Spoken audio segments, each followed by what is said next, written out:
Last April, WA introduced its first small-screen flagship tablet, the KPI. 10 months later, they released the new generation KPI 2. Compared to its predecessor, it boasts a comprehensive upgrade and a more balanced configuration. From the front, the KPI 2 still features an 8.8-inch 16:10 LCD screen with the same resolution and refresh rate. However, this is a new panel with higher peak brightness and touch sampling rate. The screen area remains the same, but the KPI 2's front panel is wider. Compared to the established small tablet Y700, the screen parameters and aspect ratios are similar, but the KPI 2 screen has more pronounced rounded corners, and the bezel size also differs significantly. Although it looks very similar to its predecessor, the KPI 2 has several changes in its details. First, the volume buttons have been changed to a split design, and a shortcut button with customizable functions has been added. The bottom of the phone features the Boss logo, and like many other phones, it uses Boss tuning.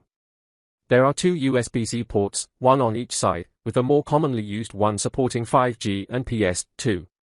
Notably, the power button now includes fingerprint recognition.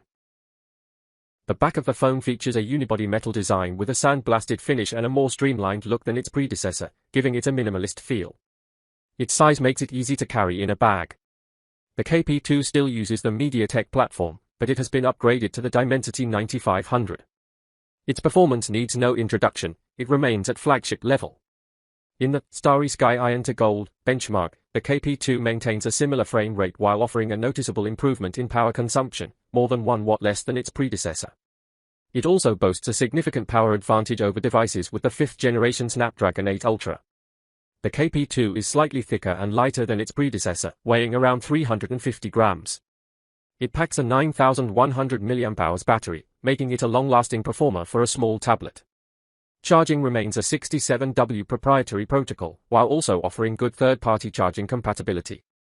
Although the KP2 appears to be only a minor facelift.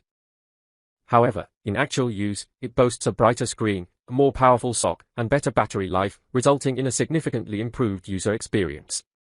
It's suitable for users who need a small screen but still desire flagship performance.